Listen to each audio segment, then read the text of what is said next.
बच्चों, आज हम ನಿಬಂಧ ರಚನಾ ಕೈಸೆ ಕಿಯಾ ಜಾತಾ ಹೈ ಪ್ರಬಂಧ ಹಿಂದಿಯಲ್ಲಿ ಪ್ರಬಂಧವನ್ನ ಬರೆಯುವಂತಹದ್ದು ಅದನ್ನ ಯಾವ ರೀತಿ ನಾವು ಬರಿಬೇಕು ಅನ್ನೋದ್ರ ಬಗ್ಗೆ ಇಲ್ಲಿ ಗಮನವನ್ನ ಹರಿಸೋಣ। यहाँ पर शुरुआत में विचार बिंदु यानी कि क्या क्या पॉइंट्स लिखना है। सबसे पहले पुस्तकों का महत्व, ये निबंध विषय है। पुस्तकಗಳ ಮಹತ್ವ ಅನ್ನುವಂತದ್ದು ಇಂದಿನ ವಿಷಯ। सबसे पहले लाभ, किताबों से क्या क्या हम फायदा पा रहे हैं, क्या क्या फायदा हो सकता है, वो लाभ। उसके बाद प्रभाव, किताबें जो है हमारे ऊपर कैसे प्रभाव डाल रहे हैं वो। पुस्तकें किसी देश की अमर निधि होती है। ಪ್ರತಿಯೊಂದು ದೇಶದ ಅತ್ಯಮೂಲ್ಯ ಸಂಪತ್ತು ಅಂದ್ರೆ ಪುಸ್ತಕ, ಇದು ಒಂದು ಪಾಯಿಂಟ್।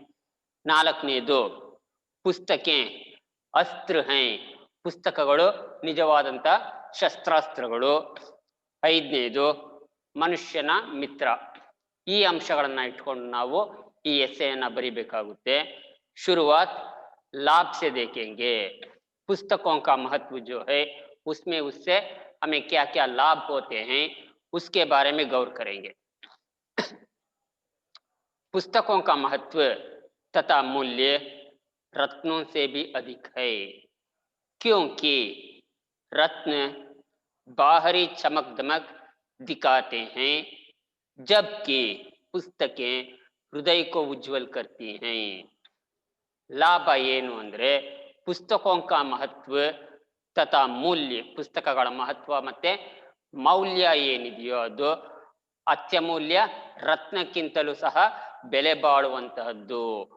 ಕ್ಯೋಂಕಿ, ಏಕೆಂದರೆ ರತ್ನ ಬಾಹರಿ ಚಮಕ್ ದಮಕ್ ದಿಖಾತೆ ಹೈ, ಈ ರತ್ನ ಏನಿದೆಯೋ ಅದು ಹೊರಭಾಗದಲ್ಲಿ ಹೊಳಿತಾ ಇರುತ್ತೆ, ತನ್ನ ಕಾಂತಿಯನ್ನ ಪಸರಿಸ್ತಾ ಇರುತ್ತೆ। ಆದರೆ ಪುಸ್ತಕೆ ಹೃದಯಕ್ಕೂ ಉಜ್ವಲ್ ಕರ್ತಿ ಹೈ, ಈ ಪುಸ್ತಕ ಏನಿದೆಯೋ ಅದು ನಮ್ಮ ಮನಸ್ಸನ್ನ ಹೊಳೆಯುವಂತೆ ಮಾಡುತ್ತೆ। ಪುಸ್ತಕವನ್ನ ನಾವು ಓದ್ತಾ ಇದ್ರೆ, ಅಧ್ಯಯನ ಮಾಡ್ತಾ ಇದ್ರೆ ನಮ್ಮ ಮನಸ್ಸು ಇನ್ನು ಉಜ್ವಲವಾಗುತ್ತೆ, ನಾವು ನಮ್ಮ ಅಭಿವೃದ್ಧಿಯ ಪಥದತ್ತ ಇನ್ನು ಮುಂದೆ ಹೋಗ್ತಾ ಇರಬಹುದು। ಅದಕ್ಕೆ ಮೂಲ ಯಾವುದು ಅಂದ್ರೆ ಈ ಪುಸ್ತಕಗಳು। ಪುಸ್ತಕವನ್ನ ಹೆಚ್ಚೆಚ್ಚು ನಾವು ಓದೋದ್ರಿಂದ ನಮ್ಮ ಜ್ಞಾನ ಬೆಳೆಯುತ್ತೆ, ಆ ಜ್ಞಾನ ಅನ್ನುವಂಥದ್ದನ್ನೇ ಇಲ್ಲಿ ಹೇಳ್ತಿದ್ದಾರೆ। अच्छी पुस्तकें मनुष्य को पशु से देवता बनाती है। ಒಳ್ಳೊಳ್ಳೆಯ ಪುಸ್ತಕಗಳು ಮಾನವನನ್ನ ಅಂದ್ರೆ ಮೃಗವಾಗಿದ್ದಂತಹ ಮನುಷ್ಯ ಅಂದ್ರೆ ಯಾವುದೋ ಒಂದು ಕಾರಣದಿಂದ ಒಬ್ಬ ಕೆಟ್ಟವನು ಅಂತ ಭಾವಿಸೋಣ, ಆತ ಪುಸ್ತಕಗಳನ್ನ ಅಧ್ಯಯನ ಮಾಡ್ತಾ ಮಾಡ್ತಾ ಆತ ಒಳ್ಳೆಯವನಾಗಬಹುದು, ಮೃಗವಾಗಿದ್ದಂತಹವನು ಮಾನವನಾಗಬಹುದು। ಅದಕ್ಕೆ ಮೂಲ ಕಾರಣ ಯಾವುದು ಅಂದ್ರೆ ಈ ಪುಸ್ತಕಗಳು ಮಾನವನಲ್ಲಿ ಮಾರ್ಪಾಟನ್ನ, ಬದಲಾವಣೆಯನ್ನ ತರುತ್ತವೆ। बदलाव जो है वो किताबें जो है ला सकती हैं, यानी कि पशु से हम इंसान बन सकते हैं। उसकी सात्विक वृत्तियों को जागृत कर उसे पथभ्रष्ट होने से बचाती है। ಸಾತ್ವಿಕ್ ವೃತ್ತಿ ಆತನಲ್ಲಿರುವಂತ ಒಳ್ಳೆಯತನಗಳನ್ನ ಜಾಗೃತಿಗೊಳಿಸಿ ಏನ್ ಮಾಡುತ್ತೆ ಅಂದ್ರೆ ಪಥಭ್ರಷ್ಟ ಹೋನೆ ಸೆ ಬಚಾತಿ ಹೈ, ಹಾದಿ ತಪ್ಪುವುದನ್ನ ತಡೆಯುತ್ತೆ, ಆತ ಒಳ್ಳೆಯ ಮಾರ್ಗದಲ್ಲಿ ಹೋಗೋದಿಕ್ಕೆ ಸಹಾಯವನ್ನು ನೀಡುತ್ತೆ ಈ ಪುಸ್ತಕಗಳು। श्रेष्ठ पुस्तकें मनुष्य, समाज तथा राष्ट्र का मार्गदर्शन करती हैं। अच्छी पुस्तकें जो है इंसान को, साथ ही साथ हमारे समाज को और पूरे देश को मार्गदर्शन देते हैं। ಮಾನವನಿಗೆ, ನಮ್ಮ ಸಮಾಜಕ್ಕೆ ಮತ್ತೆ ನಮ್ಮ ದೇಶಕ್ಕೆ ಒಳ್ಳೆಯ ಮಾರ್ಗದರ್ಶನವನ್ನ ನೀಡುತ್ತವೆ।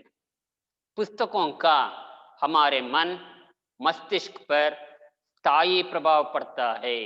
ಯಾವಾಗಲೂ ನಾವು ಹಿಂದೆ ಓದಿರುವಂತದ್ದು ಪ್ರೈಮರಿಲಿ ಆ ಒಂದು ರೈಮ್ಸ್ ಇರ್ಬೋದು ಅಥವಾ ಪದ್ಯಗಳಿರ್ಬೋದು ಈಗಲೂ ನೆನಪಿರುತ್ತೆ।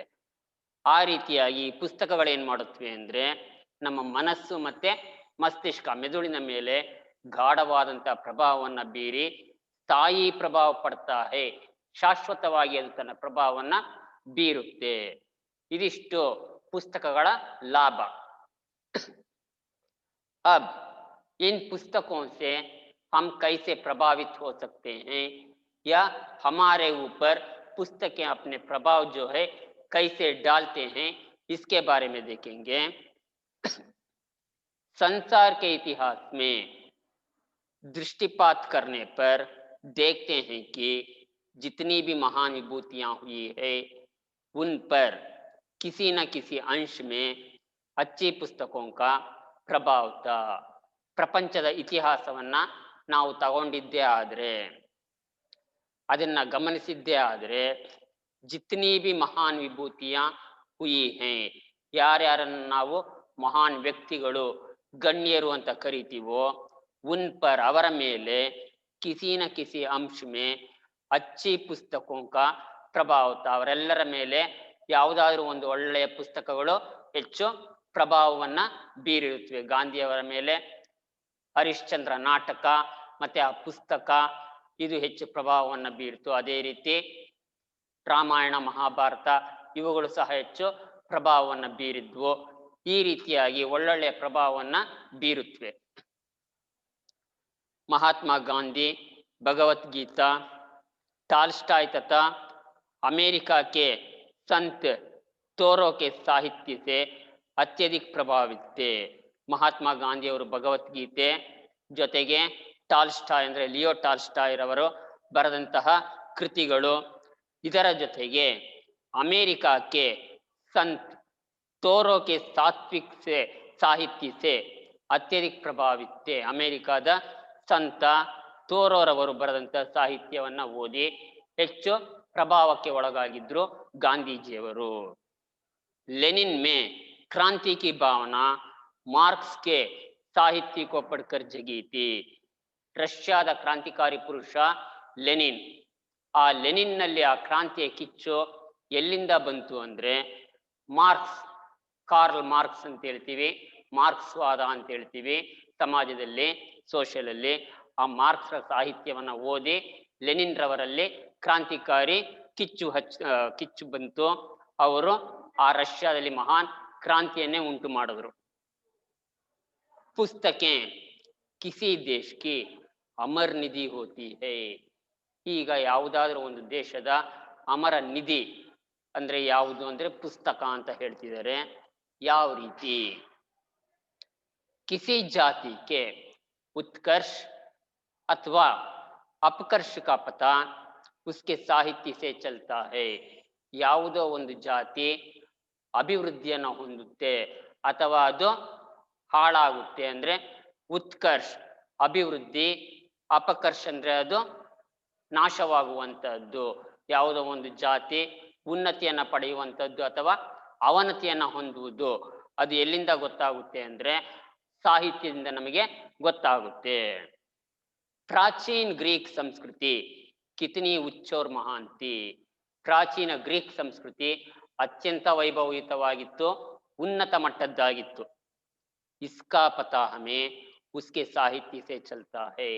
ಇದು ನಮಗೆ ಅಲ್ಲಿನ ಸಾಹಿತ್ಯ, ಅರಿಸ್ಟಾಟಲ್ ಇರ್ಬೋದು, ಆರ್ಕಿಮಿಡಿಸ್ ಇರ್ಬೋದು, ಇವರೆಲ್ಲರ ಸಾಹಿತ್ಯಗಳಿಂದ ನಮಗೆ ಗೊತ್ತಾಗುತ್ತೆ. गुप्त काल भारत का स्वर्णिम युग कहा जाता है. ಅದೇ ರೀತಿ ಗುಪ್ತ ಸಾಮ್ರಾಜ್ಯ ಭಾರತವನ್ನು ಆಳ್ತು, ಅದು ಭಾರತದ ಸ್ವರ್ಣಯುಗ ಅಂತ ನಾವು ಕರಿತೀವಿ. ಏಕೆಂದರೆ ಕ್ಯೂಂಕಿ ಉಸ್ ಕಾಲ್ ಮೇ ಸರ್ವೋತ್ಕೃಷ್ಟ ಪುಸ್ತಕೋಂ ಕಿ ರಚನಾ ಹುಯಿ. ಆಗ ಅತ್ಯಂತ ಅತ್ಯುತ್ತಮ ಪುಸ್ತಕಗಳ ರಚನೆಯಾದವು. ಕಾಳಿದಾಸ್ ಇಸ್ ಯುಗಕ್ಕೆ ಮಹಾನ್ ಸಾಹಿತ್ಯಕಾರ ಥೆ. ಕವಿರತ್ನ ಕಾಳಿದಾಸ ಯಾರಿದಾರೋ ಅವರು ಈ ಯುಗದ ಮಹಾನ್ ಸಾಹಿತಿಗಳಾಗಿದ್ರು ಅಂತ ಇಲ್ಲಿ ಹೇಳ್ತಿದ್ದಾರೆ. ಪುಸ್ತಕೆ ಅಸ್ತ್ರ ಹೈ. ಪುಸ್ತಕಗಳು ಶಸ್ತ್ರಾಸ್ತ್ರಗಳಿದ್ದಂತೆ. ಯಾಕೆ? ವಿಚಾರೋಂ ಕೆ ಯುದ್ಧ ಮೇ ಪುಸ್ತಕೆ ಹಿ ಅಸ್ತ್ರ ಹೈ. ವಿಚಾರವನ್ನ ಮಾಡಬೇಕಾದ್ರೆ, ವಿಚಾರ ವಿನಿಮಯವನ್ನ ಮಾಡಬೇಕಾದ್ರೆ ಈ ಪುಸ್ತಕಗಳೇನಾಗಿವೆ ಅಂದ್ರೆ ಒಂದು ವೆಪನ್ ಆಗಿವೆ ನಮಗೆ. पुस्तकों में लिखे विचार संपूर्ण समाज की काया पलट देते हैं. ಈ ಪುಸ್ತಕಗಳಲ್ಲಿ ಬರೆದಿರುವಂತ ಬರವಣಿಗೆ ಏನಿದೆ ಅದು ಇಡೀ ಸಮಾಜದಲ್ಲಿ ಕ್ರಾಂತಿಯನ್ನ ಉಂಟು ಮಾಡುತ್ತೆ. ಕ್ರಾಂತಿಯನ್ನ ಉಂಟು ಮಾಡಿ ಸಮಾಜವನ್ನೇ ಬದಲಾವಣೆ ಮಾಡಿ, ಸಮಾಜದಲ್ಲಿ ಹೊಸ ಅಲೆಯನ್ನ ಸೃಷ್ಟಿ ಮಾಡಿ ಬದಲಾವಣೆಯನ್ನ ತರುತ್ತೆ. ಆ ಒಂದು ಶಕ್ತಿ ಯಾವ ಶಸ್ತ್ರಾಸ್ತ್ರಕ್ಕೂ ಇಲ್ಲ, ಅಂತಹ ಶಕ್ತಿ ಈ ಪುಸ್ತಕಕ್ಕಿದೆ. समाज में जब भी कोई परिवर्तन आता है ಅಥವಾ ಕ್ರಾಂತಿ ಉಪಸ್ಥಿತ ಹೋತಿ है, ಸಮಾಜದಲ್ಲಿ ಏನಾದರೂ ಪರಿವರ್ತನೆ ಬದಲಾವಣೆ ಉಂಟಾದಾಗ ಅಥವಾ ಯಾವುದಾದ್ರೂ ಕ್ರಾಂತಿ ಉಂಟಾದಾಗ उसके मूल में कोई विचारधारा ही होती है, ಅದರ ಮೂಲ ಏನು ಅಂದ್ರೆ ಯಾವುದಾದ್ರೂ ಒಂದು ವಿಚಾರಧಾರೆ ಇರುತ್ತೆ. ಆ ವಿಚಾರಧಾರೆಯನ್ನ ಇಟ್ಕೊಂಡು ಆ ಬದಲಾವಣೆ ಅಥವಾ ಕ್ರಾಂತಿ ಉಂಟಾಗುತ್ತೆ. ಅದಕ್ಕೆ ಮೂಲ ಕಾರಣವೂ ಸಹ ಈ ಪುಸ್ತಕಗಳೇ ಆಗಿವೆ. ಕೊನೆಗೆ ಮನುಷ್ಯ ಕಾ ಮಿತ್ರ, ಇದು ನಮಗೆ ಯಾವ ರೀತಿ ಗೆಳೆಯನಾಗಿದೆ. ಕಿತಾಬೆ ಹಮಾರೆ ಲಿಯೆ ಮಿತ್ರ ಹೈ ದೋಸ್ತ್ ಹೈ ಕೈಸೆ. ಏಕ್ ವಿದ್ವಾನ್ ಕಿ ಉಕ್ತಿ ಹೈ, ಒಬ್ಬ ವಿದ್ವಾಂಸರ ಅಭಿಪ್ರಾಯ.